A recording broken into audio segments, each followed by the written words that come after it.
Danas je počela podela besplatnog ogrevnog drveta socijalnim kategorijama stanovništva i borcima na teritoriji opštine Sokobanja. Po 8 kubika ogrevnog drveta, kao vid republičke pomoći koje se realizuje u saradnji sa opštinom Sokobanja, dobit će ukupno 8 porodica. Pomoć su danas dobile 3 porodice iz Trubarevca, kojima su podeljena 24 kubika ogrevnog drveta.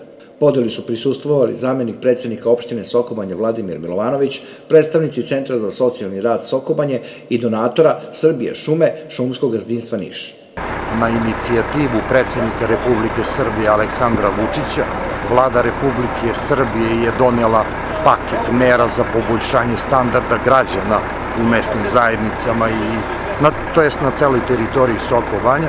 Pored ogrevnog drveta koji donira Srbija šume, besplatan prevoz je takođe besplatan za te porodice. Akcija podele nastavit će se i narednih dana, kada će ogrev stići na adrese još 5 porodica koje se trenutno nalaze na spisku za dodelu ove vrste pomoći.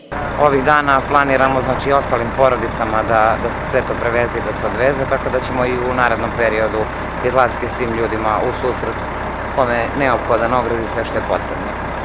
Danas smo počeli sa dodeljivanjem socijalno ugroženim porodicama, gde na teritoriji opštine Sokobanje imamo 8 porodica kojim trebamo da isporučimo besplatno drvo sa našim prevozom. Tako da u narednim danima ostatak ćemo da tih 5 porodica što imamo da isporučimo.